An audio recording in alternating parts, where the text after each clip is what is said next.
Hello again, you oh-so-lovely people of the interwebs. Now, when one tries to find the heyday of the 3D platforming genre, you'll have to look towards the late 90s with titles on the PlayStation 1 here, and the N64. And the Sega Saturn, I guess, for like the 5 people who own that console in the US. Now, when the term 3D platformer generally comes up in the conversation, most people are quick to associate it with Rareware's classic titles on the N64. However, the PlayStation had a few cards up its sleeve as well, and one of those cards just so happened to be Croc, Legend of the Gobos. So once again, we must all ask the million-dollar question of, well, nearly 20 years after its initial release in 1997, does the game still hold up? I don't know about you guys, but let's take a gander, shall we? Let's just, put the game into the console and, perfect. Now, generally, stories in 3D platformers are very black and white. Good guy, bad guy, a basic motivation to drive the hero towards his ultimate goal, whether that goal be saving the girl, saving the world, or, I don't know, saving your pet goldfish from the evil pineapple people. And Croc is ultimately no exception to this rule. Whenever you boot up the game, after the company splash art, you get a short little cutscene that gives you a basic synopsis of Croc's life among the Gobos, which, thank Christ, is not done in PS1 FMV. If you're wondering just why I'm so ecstatic about this, then you, my friend, are living under a rock. But trust me, it is a rock worth living under. Now, even though this cutscene is pretty simple and short, being that it's done without voices and barely cracks the 2-minute mark, the story within the manual takes up 5 pages. Just look at this! And all it really is just a bunch of stupid little facts about the Gobos. Why? All in all, as I said, the story is very minimalistic, but given that that's a norm for 3D platformers, I really can't fault it in all. After all, if the other aspects can make up for it, I can excuse a minimalistic story. As I stated previously, this game was released in America in 1997, a year after Super Mario 64. Given this fact, the game actually looks pretty decent in my opinion. The textures are detailed, and the models for Croc, the enemies, and the environments all have a relatively high polygon count. However, this may be due to a certain design element. There are several points in multiple levels where the environments become incredibly simple, to the point of being just a series of small platforms in an otherwise empty and open space. This isn't so bad in the first world, but in the latter half of the game it does become a bit more prevalent. On top of this, the themes of the levels themselves aren't anything new either. The first world is the standard grass world. The second world is the standard ice world. The third world is the cliched desert world. The fourth world is, of course, the castle world, with the fifth world recycling all these themes in each of its levels. All in all, it isn't that what the game does itself is bad. No. It's more what it does do is pretty uninspired and, at certain points, bland. If you're looking for this game to wow you in its graphical department, you're in the wrong place. As for this game's sound, as you could probably tell from the opening cutscene, the linguistics of every character don't extend much beyond random grunts and cheers. The sound effects don't really fare better. It's just a bunch of stock chimes and jingles. Oh, no. Where Croc's strong suit in terms of sound is its soundtrack. This game's soundtrack is simply marvelous. Nearly all of the tracks are beyond memorable, and it's one of the video game soundtracks that I find myself constantly listening to again and again, during my free time. The soundtrack as a whole is a mixture of several different styles of music, some atmospheric,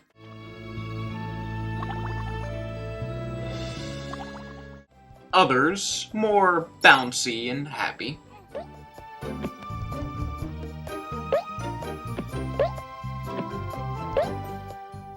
while some feature a more orchestral feel.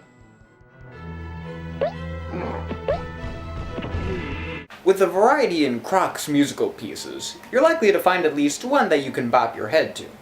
It's a great collection of music, and I highly suggest that you check it out, even if you aren't really interested in the game itself. So, we've seen how the game looks and how the game sounds.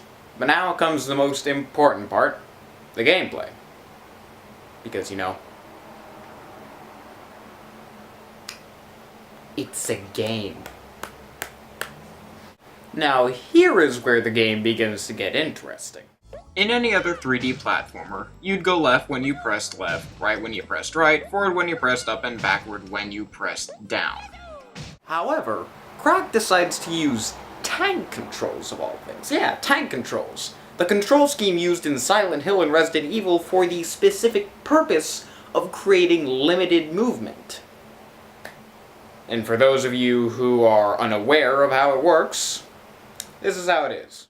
When you press up on the D-pad, you move forward. When you press down on the D-pad, you do a slow walk backwards, and right and left twist you to the right and the left, respectively. With, in Croc's case, the X button serving as a jump button, with another mid-air press sending Croc into a ground pound a la Mario, the square button being designated to a tail attack, and the shoulder button serving as a sidestep in both of their corresponding directions.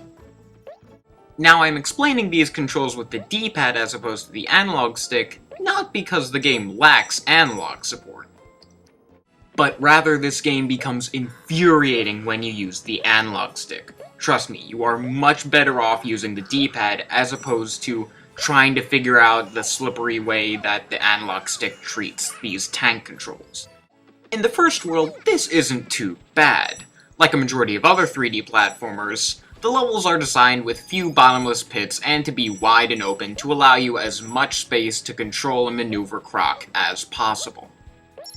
As I mentioned before, in the latter half of the game the script is flipped, with levels all of a sudden becoming one giant bottomless pit with very few, very small platforms that you have to navigate in order to complete the level. Even in a normal 3D platformer, this would be an incredibly annoying design choice. But this is only amplified by the aforementioned tank controls. For you see, the only way for Croc to get any distance with his jumps is for him to jump forward. A jump in any other direction is useless. Again, this isn't terribly bad in the first half of the game since the levels are designed to give you time to reorient Croc in order to complete the jump. But when the game asks you to perform very precise jumps at a very quick speed, the slow and methodical controls turn against you and can lead to an ungodly amount of death. Speaking of deaths, you see that little Croc icon with a number next to it? That's your lives counter. Pretty standard, right? Well, any other platformer either gives out a decent amount of lives, or condenses the levels so that a game over won't be too frustrating. These design choices are made to alleviate any frustration that the player may experience from getting a game over. Croc does neither of these things, and instead goes for very limited lives that are pretty hard to stock up on. There are two ways in which you can get extra lives in Croc. You can either find these red hearts, or get 100 of the colorless gems that are prevalent throughout the game. Here's where it's annoying. You see, these hearts are scattered sporadically throughout your adventure. Not only that, but a majority of them are hidden pretty well within their respective levels. Then there are also the gems that you collect throughout the levels. Collect 100, you earn an extra life. However, the gems are only added to the gem counter at the end of each level, meaning that you have to get to the end of a level with a decent chunk of gems in order to make any progress. Doesn't sound too bad, right? Well, the gems in this game are the equivalent of rings in Sonic. However, due to the PS1's processing power, even if you have 40 some odd gems, only 15 will spawn when you get hit, making them incredibly hard to stock up on. This damage system also leads to a whole world of cheap deaths, since if you get hit in an area with few gems, you're left a sitting duck for one of the many enemies. However, the worst part of this platformer, ironically enough, is the platforming.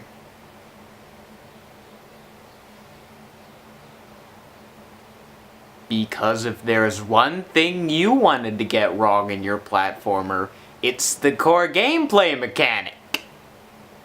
It's just. Whenever you jump, the camera pans slightly under Croc.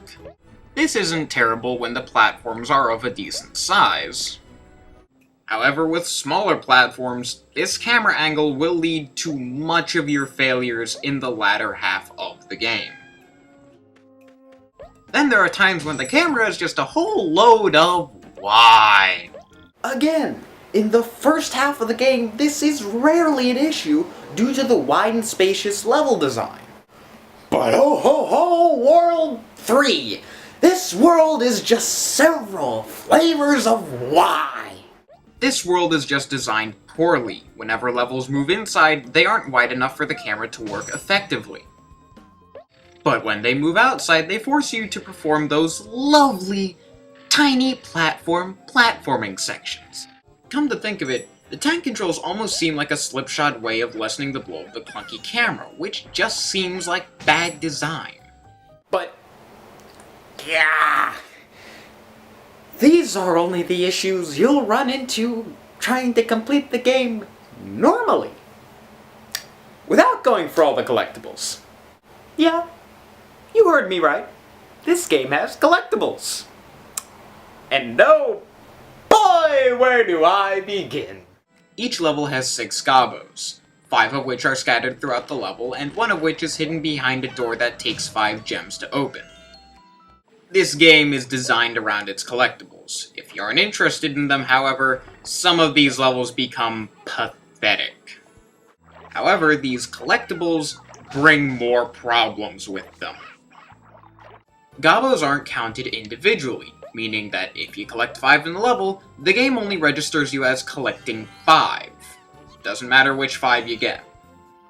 This, for the most part, isn't an issue. But there are certain gobos as early as the 3rd level where you only have 1 shot to collect a gobbo through a variety of minigames that really range from it's okay, to this cauldron minigame is the worst. Croc's controls are not meant for this type of precise movement, and when I mean precise, my lord, do I mean precise, because if you mess up once, and I mean once, you have to restart the level, try and pray that you succeed this type of round, on top of collecting all the other gobbos in one clean, thorough run. And this all leads me to what is the worst designed level in the entire game, in my opinion. Dungeon of Defrite. Doesn't have the worst camera angles, not the worst platforming challenges, doesn't even have annoying enemies. What it has is not 1, not 2, but 3 gobos hidden behind the 3 different types of one-shot minigames. Because isn't that what you look for in a fun platforming experience? This isn't just the worst designed level in this game, it's one of the worst designed levels that I have ever played. And you may be asking yourself by this point, what is all this for? Why do you collect all these little colored gems and all these gobos for? Well, here's how it works. Once you collect enough gobos, you unlock a special stage. In this special stage is a golden puzzle piece. Collect all these puzzle pieces and you unlock a final hidden world with 4 levels and a secret boss. Complete this world and you get the secret ending, which is just show it.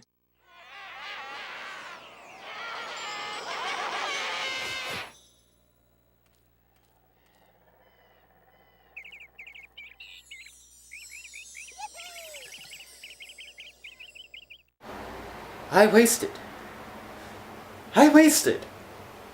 all of that time, all of that effort for this?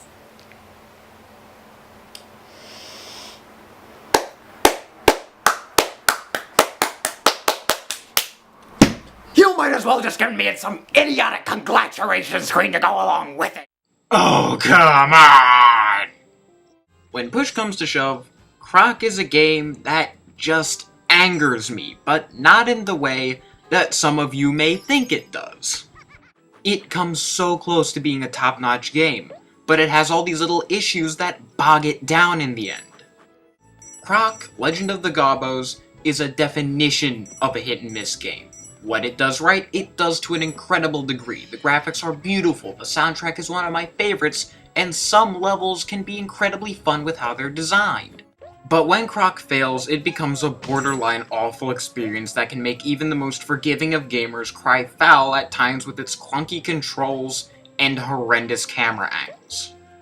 In the end, I can only really recommend Croc to those who are already pretty big enthusiasts of the 3D platforming genre, and even then, it's a pretty thin recommendation. The way I see it, if this review even made you slightly interested in taking a look at the game, then you might find bits and pieces to enjoy. But if this review hasn't really caught your interest or made you look upon the game all that highly, then don't even bother. The game itself won't come nearly close enough to changing your mind. Now, in the end, while Croc is something that I personally found to be a worthwhile experience overall, it's far from being a must-own PS1 title. There are much better offerings of the genre, not only on the PS1, but overall. That being said, I hope you enjoyed this video. If you did, then perhaps think about leaving a like, commenting, or if you just love me that much, maybe even subscribe. But even if you don't, I hope you all have a wonderful day out there. I also hope to see you all again another day.